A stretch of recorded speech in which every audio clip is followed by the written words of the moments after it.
So we're talking about setting qualifying standards. That's right. And so you looked up through, like, you looked at what the USAPL did for their qualifying standards. You looked at a whole lot of. And whoever was doing raw out there, yeah, just to work out what the percentage was between equipped, like the percentage between each lift, the rough difference between equipped and raw, which was sort of back before the katanas got out of hand. So it was roughly, there was a rough percentage, and you could sort of see it between weight classes and male to female. So there was a percentage between each one. It wasn't just looking at one weight and age class and applying that to everyone. And then it was just smoothing them across the age classes there, because we wanted them to be, you want to have standards so that people have to make an effort. You don't want the first person in the first comp to automatically set the records. And Australia's always been good that way, and New Zealand's taken it on board as well. Yeah, I remember the standards be broken, weren't they? It did took a long time. It wasn't like 6 months everything was broken. Yeah, and we had the same here in Wellington when the former federation got taken over by the Wilkes crowd. So we had to create Wellington Central Powerlifting from scratch.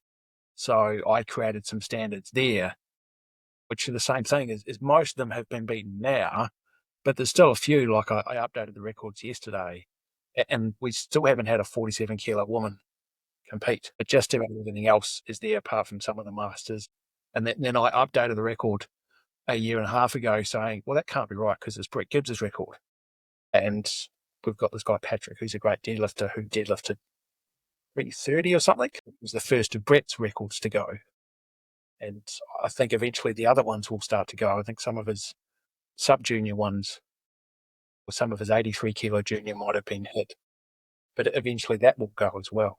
Mm-hmm. Do you know? I hear he's doing Ironman. I haven't spoken. I've never really been good friends with him. Like, as in somewhere in the region, yeah. Somewhere in the region, yeah. So, like, Ironman, swim through the ocean, get on a. Yeah, that's it. Yeah. That's, yeah. Wow, that's extreme. And that's a. Yeah, but it's also, if you're that level an athlete, he's going from top of one sport to, it's almost like, what's the hardest sport I can find? It's not requiring me to bench, because I understand he had some issues with his elbows that he couldn't lock them out anymore. But, and it's probably a good thing for his health to try something completely different. Yeah, I saw a few videos back in the day of him hitting a golf ball. I reckon. Yeah. Actually, I think Brett's the kind of guy that whatever he switches to, he's going to go really well at. Yeah, and it's got to be the sort of thing that'll work with his physique, because being short and stocky works great for powerlifting, but it's probably not the best physique to be an Ironman or to be a runner or a cyclist. But I think he's just doing it. And anyone who competes in Ironman has got the training down pat, and maybe he's not going to be elite at it, but just competing, and that is a feat in itself. That sort of thing.